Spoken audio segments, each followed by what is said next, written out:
with the invocation from Dr. Ashley Smith, the senior pastor of the Village Chapel. Reverend. Let us pray. Our wise Father and omnipotent God, we thank you for the role of government in our community. We acknowledge the great responsibility our community leaders have in making decisions that will benefit the good of its citizens. Father, we pray that you will give each of these gifted men and women your wisdom, your discernment, and your guidance in carrying out their duties. Bless their deliberations and planning.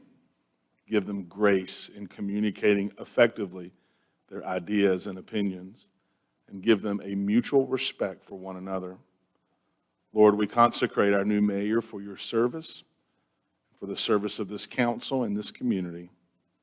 Father, help us to remain mindful that the administration of government is often challenging and taxing, always in the critical and scrutinizing eye of the public, but nonetheless necessary and worthwhile in the task that you yourself have ordained. Father, bless our town council and their spouses and their families, and we ask that you will continue to bless our beloved community, the village of Pinehurst. In the name of Christ we praise you. Amen. Amen. Thank you. Now I'll ask Kiefer Welch, class of 1967, the U.S. Naval Academy, and a veteran of 3 combat tours, flying fighters off carriers over North Vietnam, to lead us in the pledge. Let's please rise. As we rise to the pledge, I'd like to congratulate the Army contingent on Saturday's game. I pledge allegiance to the flag of the United States of America and to the republic for which it stands, one nation, under God, indivisible, with liberty and justice for all. Next year. Thank you, Kiefer. Okay. As is the tradition in these council meetings, we will now go on to reports, and we'll begin with the reports from the village manager, Jeff Sanborn. Thank you, Patrick. I have 2 things I'd like to comment on. The first, John mentioned earlier, the council vacancy and the process to fill that.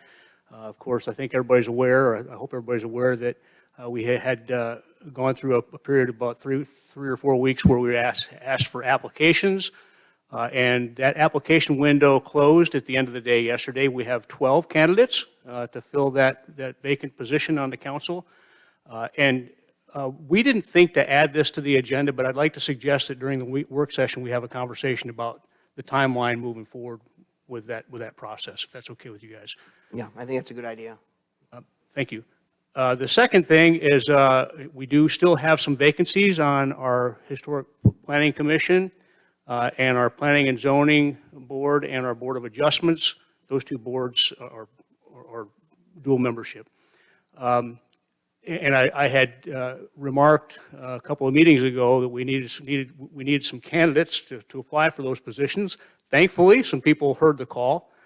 We have 4 candidates now for our 2 vacancies on the HPC, and we have 3 candidates for our 1 position on the Planning and Zoning Board and Board of Adjustments. And so we're going to be able to move forward with starting interviews for those positions. But if there are other folks in the community that are listening and would like to also serve in those positions, please get your applications in. You can contact Shannon, our village clerk, or you can access the application online as well, because there's still time. We can get that in and consider other folks as well. So that concludes my report. Thank you, Jeff. Let me go over a few items that I have. One, this is our council meeting. The last one we had was November 14th, so we've had just about a month since the last time. So there's a few things to mention. Both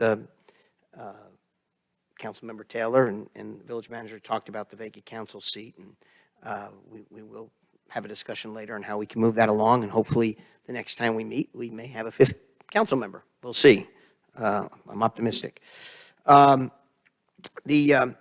want to compliment the village staff in particular for the successful tree lighting ceremony that I attended along with Barb and Dr. Morgan, that I think it had one of the larger turnouts that I've seen in my time going to them. And thankfully, when at the end of the countdown, the tree lit up. So appreciate all that support there. I also want to mention that I attended last week the Pinehurst Number 6 Property Owners Association. They had a very healthy turnout in this room, and they're a very organized neighborhood, community, and they received a presentation from Chief Webb about the status of the activities of our police department and what's going on out there regarding speeding and other traffic issues and other items that he took questions from. And he'll be in the future joining our council meeting and making a similar presentation. But he did a terrific job, and the members of that community I could tell, were very engaged and listened very attentively to his presentation. So I thank Chief Webb for that. Last week, I also attended with the village manager and with former Mayor Strickland, now the Tri-Cities Working Group that meets with representatives from Aberdeen and Southern Pines and Pinehurst. And we discussed a couple of issues, one dealing with water, which is now on people's mind a lot, as well as the upcoming formal establishment of the Sand Hills Metropolitan Planning Organization. So there'll be more about that downstream. I think in particular we'll want to do something regarding our knowledge about this water issue that continually appears in the public. So the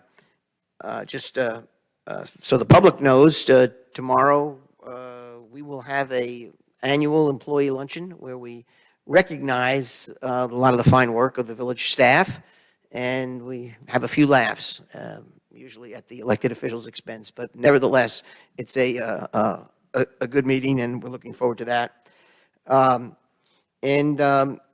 Since this is the last meeting of the year, I want to wish everybody a Merry Christmas and season's greetings and Happy New Year. So that's all I've got to report. I'll turn it over to Dr. Morgan and hear from him.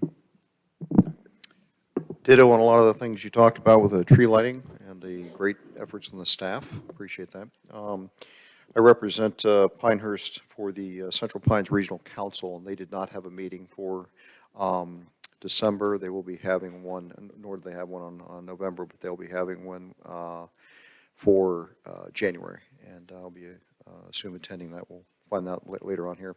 One other addition I will have on there is that the retirement of Lieutenant Mike Tu from the police force. He served many years over here with Pinehurst and with a few different chiefs of police, but recognize his service to our community, and he's been an outstanding officer for us, and I just want to extend our congratulations to him. That's all I have. Thank you. Thank you. Councilmember Taylor, any comments you'd like to add? Not that you have a lot to report on after you just assumed office a few moments ago, but go ahead. No, the only thing I would report on is that we all, the four of us and senior leadership of the village staff spent essentially all day yesterday, I think probably more educating Barb and myself on the data that is collected and how it is used as staff supports the council and evaluates both its own performance across a number of different metrics. I was impressed, if not almost snowed under by the volume of it, but I do think it forms an important basis from which potential sources of change can be drawn. And so I'm not sure I got my arms fully around it. I did the best I could, and I'm sure we'll continue that as we meet again on Friday, but just to acknowledge the preparation time that was done by staff to get ready for the meeting, and we'll hope to use it going forward. That's it for me. Councilwoman Ficklin. Well, there went my thunder. Sorry. So I guess I will conclude by saying that I have ditto with what John just said about the meeting both yesterday and also the original meeting that we had with the staff. We were so so impressed with their professionalism and the way they presented the information they had to us in a very understandable way. Keeping it all straight will be a challenge, but a fun challenge. And I'll just conclude by saying Merry Christmas and Happy New Year, and we look forward to what the next year and the next 4 years bring to Pinehurst. Thank you. Thank you very much. The next item on the agenda is a motion to approve the consent agenda.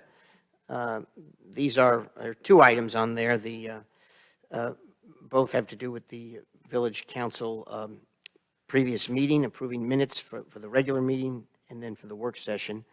These are considered routine, but I'll ask any of the members if they have anything they want to point out regarding the minutes, if they have anything they want to. I did have one thing.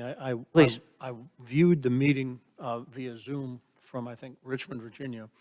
And in the quasi judicial session where you considered the approval of a special permit for a property over on, I think, the number 5 golf course. Oh, yeah. In looking at those minutes, and this may be a typo, there's a reference to someone presented about the PARS, P-A-R-S, and citing of the property. And I really don't think that you debated whether it was on a par 4 or a par 5. I don't know what they intended to say there.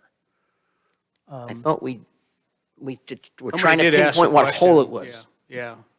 They may have asked what hole it was, where the sighting was and so forth, but it's a minor item. I think somebody asked what hole it was on, and the applicant responded with what hole and said it was a par 3. Okay, fine. That's it, okay, so, Nothing I further. can't believe I remember that, but. yeah. Well, good catch. If there's an edit that's necessary, we can make that. In lieu of that, is there I'll entertain any motion to adopt the consent agenda.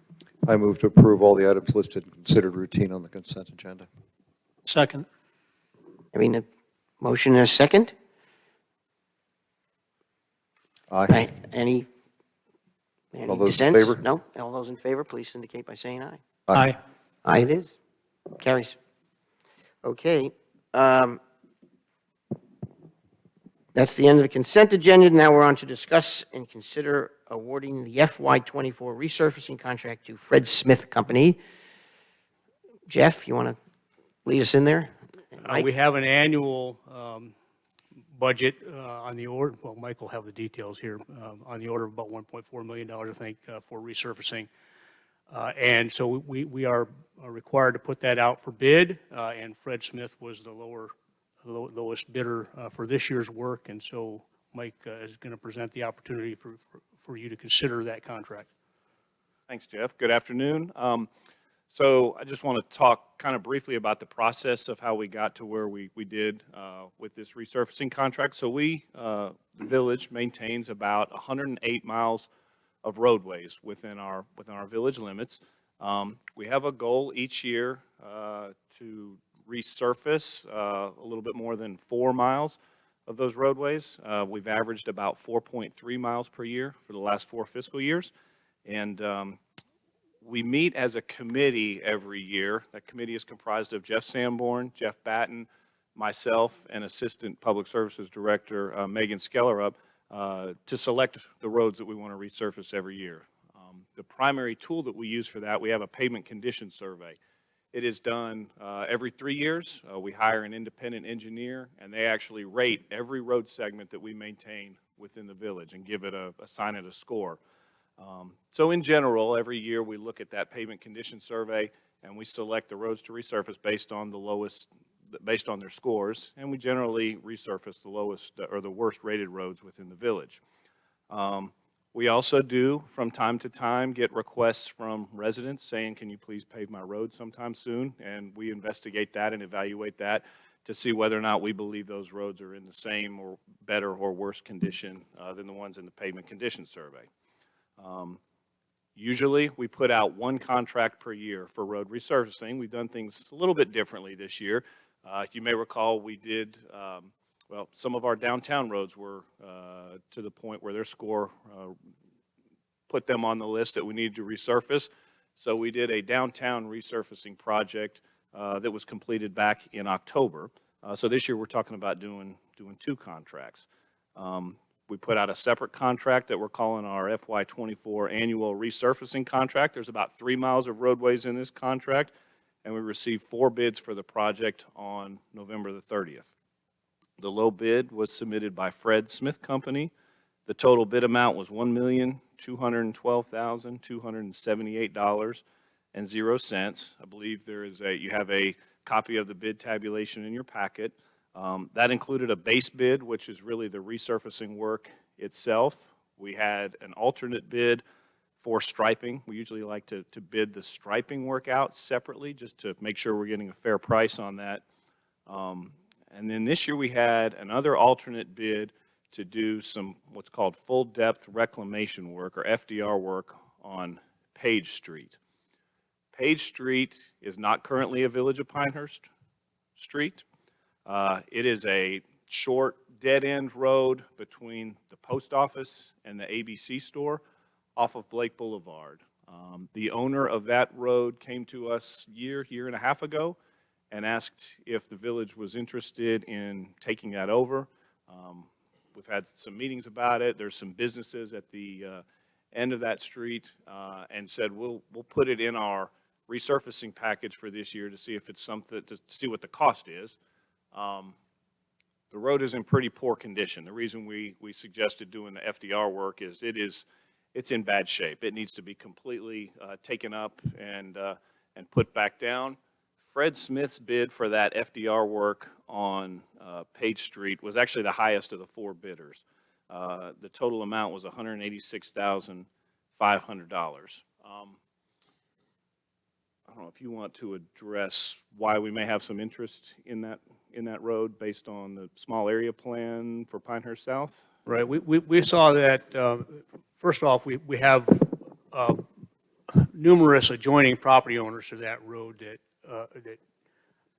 are very unsatisfied and unhappy with the condition of the road, and they don't have the will or means to come together and improve it themselves. So we have entered into conversations with them about some sort of a partnership that we might be able to work on going forward.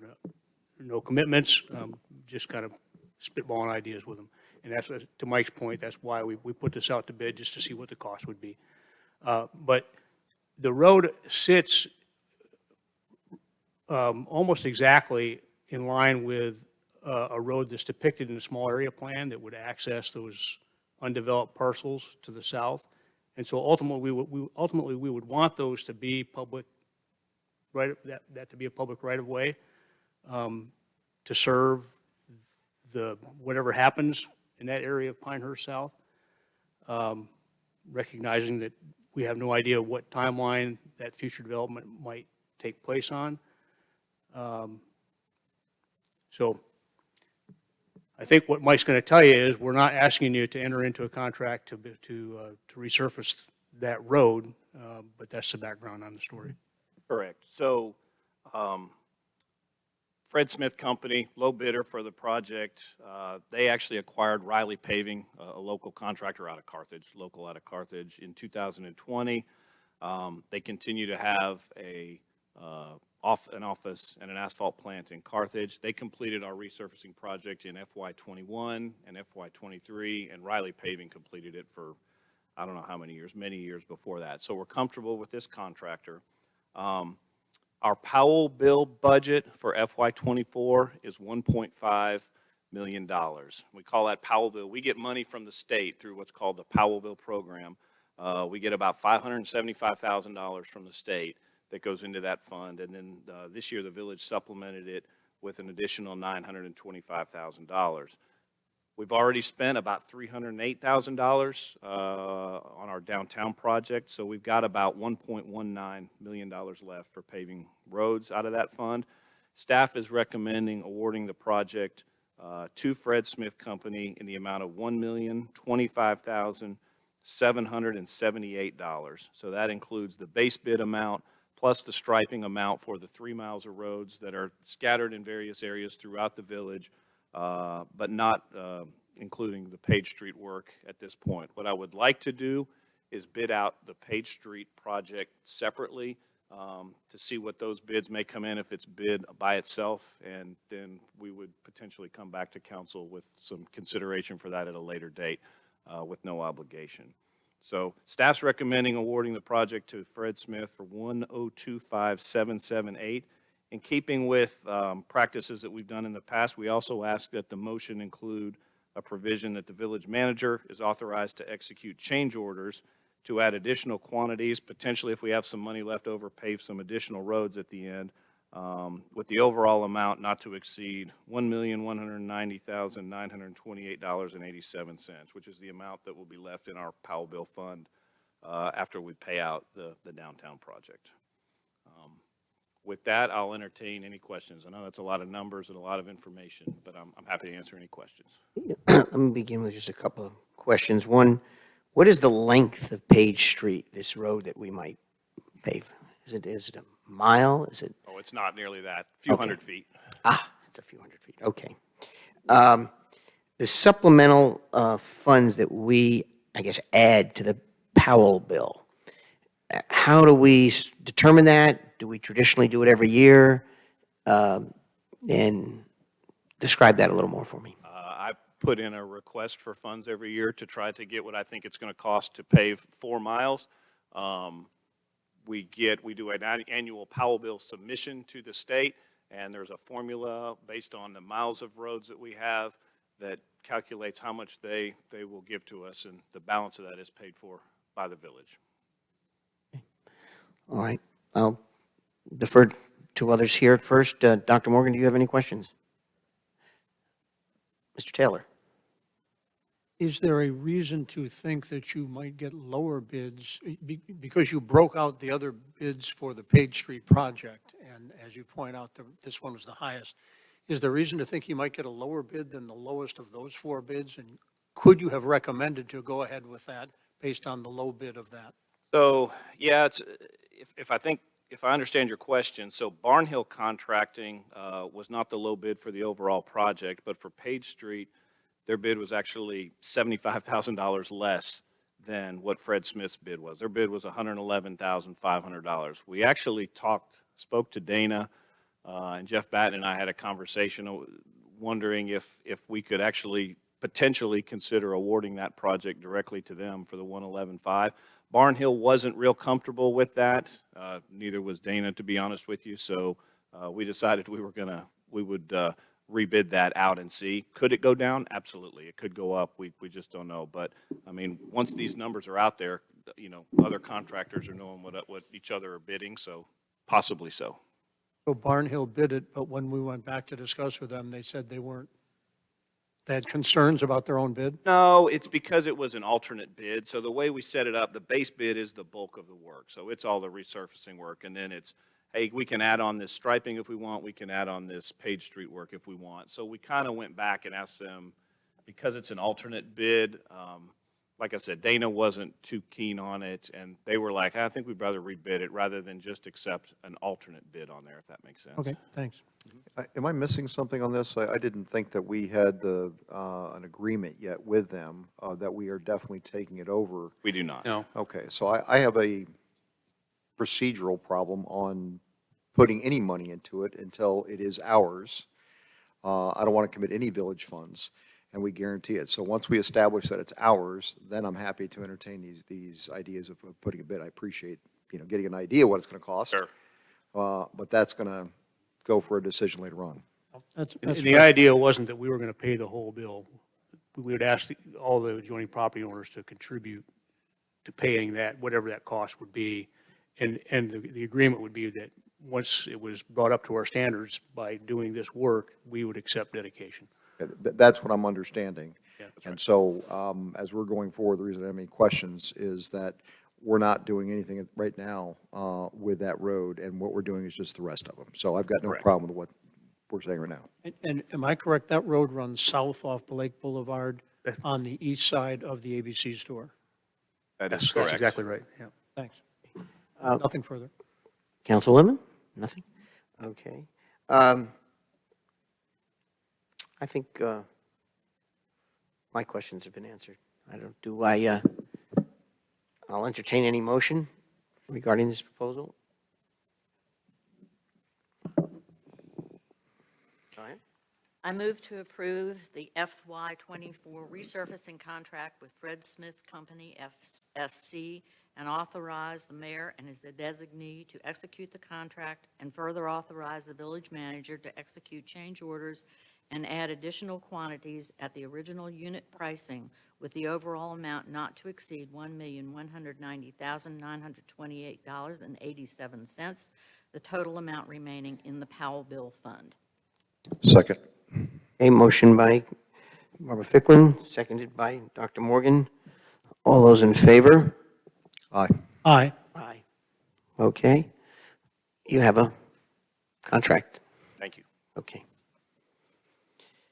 All right, and the next topic is regarding a street in the, I'm sorry, excuse me, the Winston Pines subdivision. Winston Pines is a subdivision that was approved by council about 4 years ago. 2018, 5 years ago. 5 years ago. And it sits just outside the village limits proper along Foxfire Road. It is, as a result of that development and the approval, it was also annexed into the village limits. And at that time, the expectation that was communicated to us and to council was that when the development was complete and the road was completed to standard, then they would dedicate the road to the village of Pinehurst. And that work is now done, and so Mike is presenting an opportunity for us to accept dedication of the one road that's in that subdivision. That is absolutely right.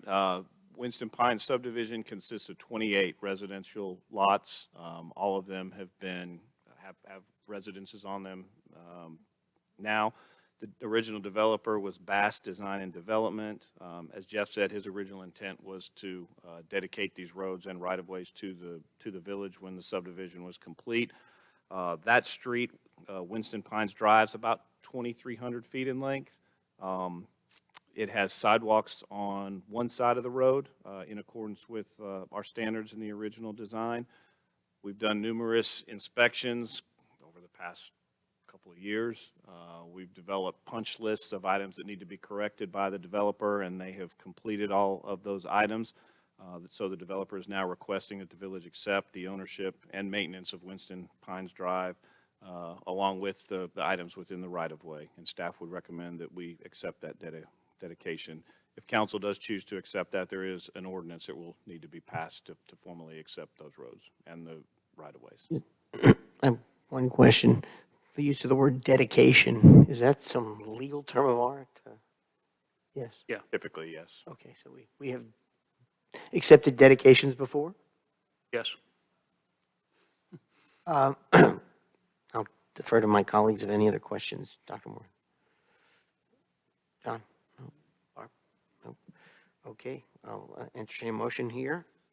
I move to approve ordinance 2319, accepting petition for dedication of streets within the village of Pinehurst and amending Chapter 7, Schedule 2, and Schedule 4 of the Pinehurst Municipal Code as it pertains to regulating traffic on these streets within the village of Pinehurst, North Carolina. Second. Here in motion and a second. All those in favor, please indicate. Aye. Aye. You've got that. Dedication is complete. Thank you very much.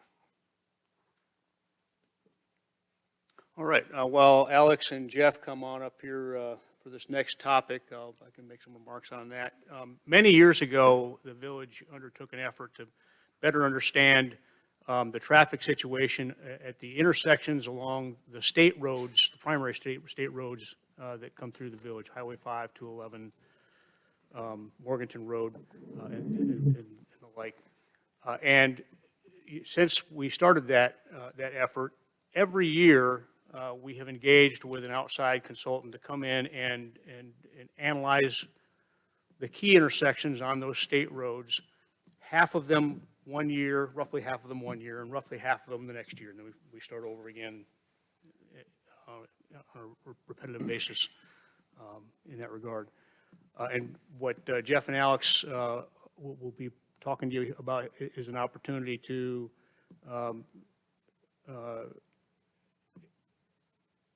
enter into a quality-based selection exemption to continue to use the same contractor that we have been for the last several years, given the fact that they know our roads, they know what our requirements are, and we've had a good working relationship with them in the past, so.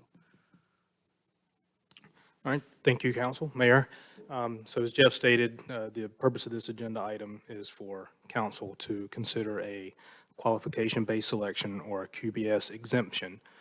North Carolina General Statutes state that specific services such as architectural and engineering, and I believe surveying services, instead of being based on the lowest bid, should be based on the qualifications of the firm. However, the village council can enter and agree to an exemption from the qualifications if it's deemed to be in the best interest. And so staff has brought forward this agenda item for you guys to consider that exemption for us to use. The engineering firm that, as Jeff stated, we have been using since, I believe, 2005. So they have all our baseline data that we'll be able to use. Staff has been comfortable with their methodology and comfortable and familiar with the product that we get and able to use and partner with DOT.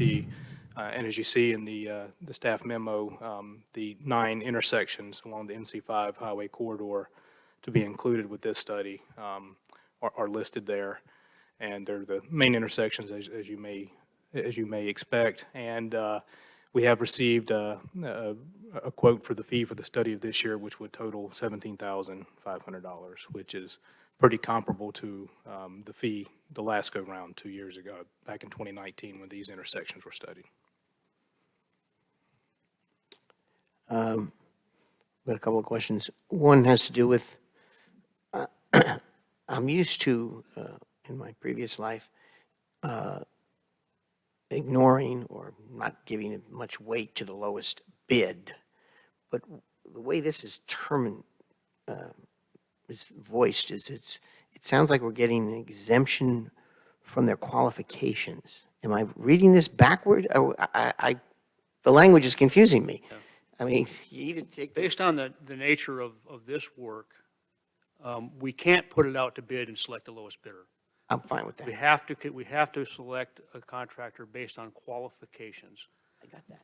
For contracts that are at a lower dollar threshold, I think the threshold is $50,000, the state allows us to, instead of putting it out and getting multiple solicitations from different firms and picking among them, you can just settle with somebody, like in this case that we've used in the past, we're happy with the work that they do, and just move forward.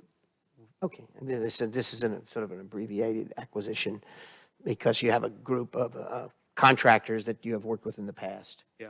And it's, at $17,500 is not an exceptionally large contract. And you're comfortable with their qualifications. Right. Am I expressed that correctly? Okay. Yeah, and in addition to that, they have all the historical background of all the intersections we've been studying over since going back to 2005. So they have the comparable data already built into their system. So we can, Qualification-based selection exemption. Okay, now makes a little more sense to me. It is confusing. it is a little Yeah. odd. but, All right. Yeah, we're not trying to say that we don't want them to be qualified. I understand. They are fully qualified. We're Okay. asking that we don't have to put it out to seek That's what caught my attention. an RFQ, request for qualification. Right. And then sort through those.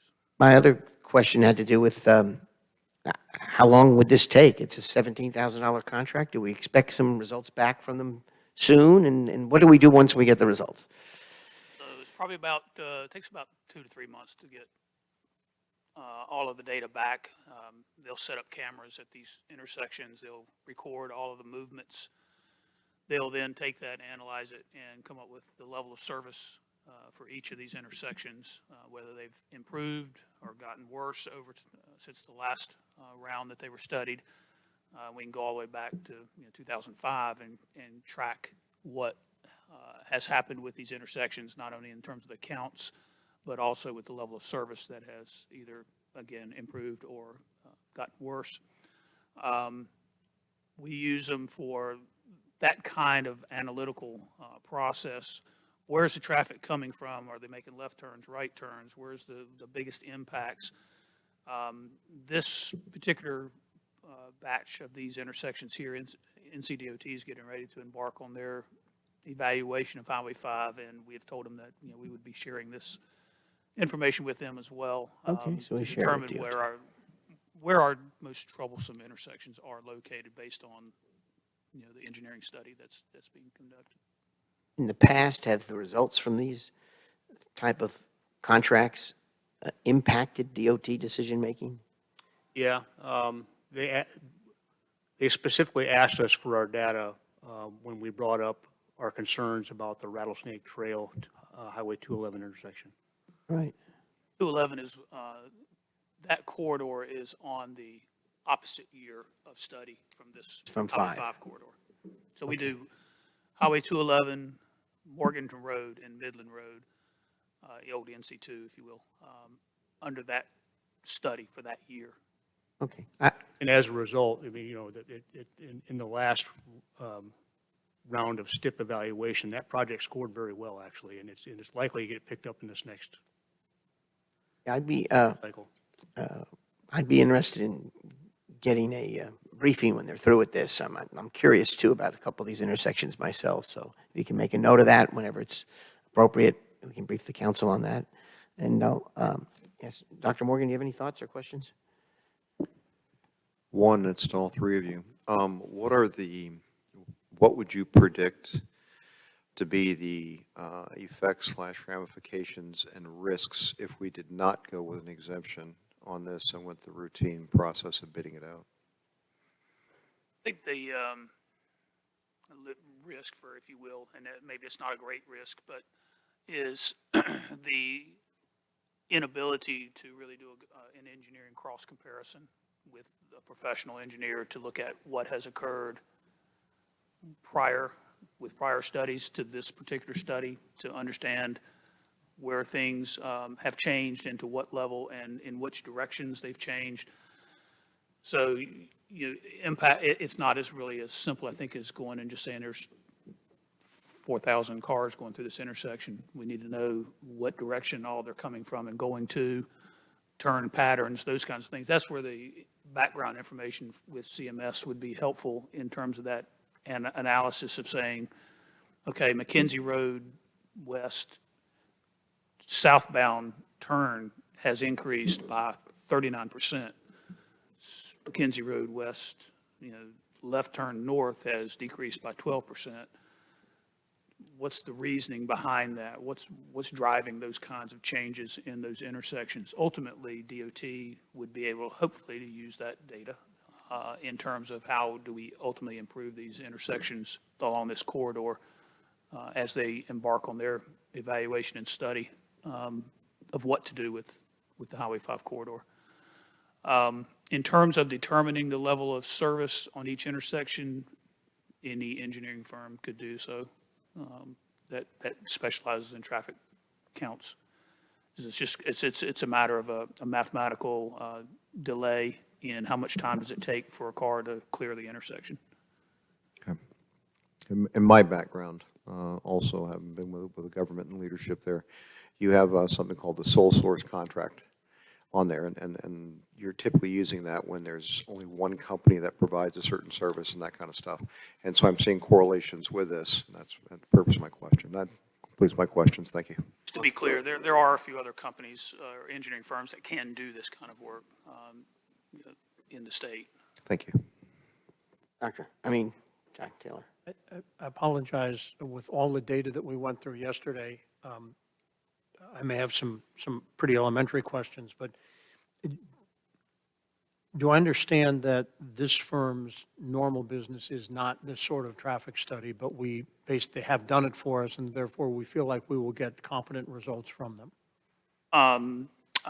I believe that traffic studies is a certain amount of their business. I can't tell you how much it is, but I think it is something that they do on a regular basis, certainly have done it for us on a regular basis. To the extent that they it's 100% of their business, I would say. I don't know that it's 100% of their business, but traffic studies are a large component of what they do. Kimley Horn is another firm that specializes very highly in traffic studies. There's a handful that do. When I've encountered the concept of a level of service, it's tended to be at an intersection with a stoplight. And most of these, some have, but many of these do not have stoplights. What is it that we hope we as a village will learn? I understand sharing this with the DOT is maybe used, but the DOT could do this survey themselves at their expense and get presumably the same numbers. They could. I think, well, they'd be doing a snapshot in time. We can produce a snapshot over time, not in one single time. So if you lose a linear graph, I think we probably have as good a ability to project what kind of traffic impacts are going to occur over the next 10 years as probably they do, with this data in hand. But as far as, our ability to overly influence or make significant changes on intersections, we are limited by the fact that they are, this is a DOT corridor. And so our ability to make changes is limited. Our ability to utilize this data to help recommend and suggest what we think would be beneficial along Highway 5 is helpful from that standpoint, I believe. Do we have Yeah, historic numbers for any of these intersections so we can do a direct comparison 2024 to, and if so, how long ago was the last one done? We go back to 2005 with our alternating intersection studies. The last one was 2 years ago. So we did, 2 years ago, 2 we did years these we've intersections? studied these Okay. since Well, 2005. yeah, just clarification, we would have done it 2 years ago. We missed that one. We made a change in where it was budgeted, and so we missed doing to this particular corridor in '21. We did it in 2019. It'd be 4 years ago.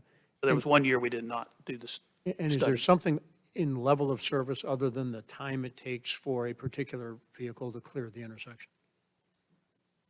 Mostly, no, I think it's mostly just, it's a time thing, if I recall correctly. Okay, thanks. Over my But shoulder. we get all see the if raw Mike- data as well in terms of the numbers of vehicles making each movement. Yeah, we know who's turning left, who's turning right, or quantities of vehicles turning left, turning right, going straight across for every entry into an intersection. So it's pretty detailed information. CMS Engineering, are they Raleigh-based, Sanford-based? Where are they? I think Morrisville, Okay, they're a North Carolina firm. Yeah, they're right outside Raleigh. thank you. Councilman Ficklin. Any questions? I was just curious how this related to the MPO organization that's upcoming. And, will they be conducting different studies, same studies? Is this going to be coordinated with them, et cetera? I think the data will certainly be shared. It will be data that will be used, just how it's used in the overall scheme of the duties of the SMPO. I think we are still going to learn and figure that out. That's a good question, though, it is. I would see it as something that we would share and would impact our decisions as they relate to Highway 5. And just from the standpoint of expectation management, the budget that the MPO is going to have is going to be pretty austere.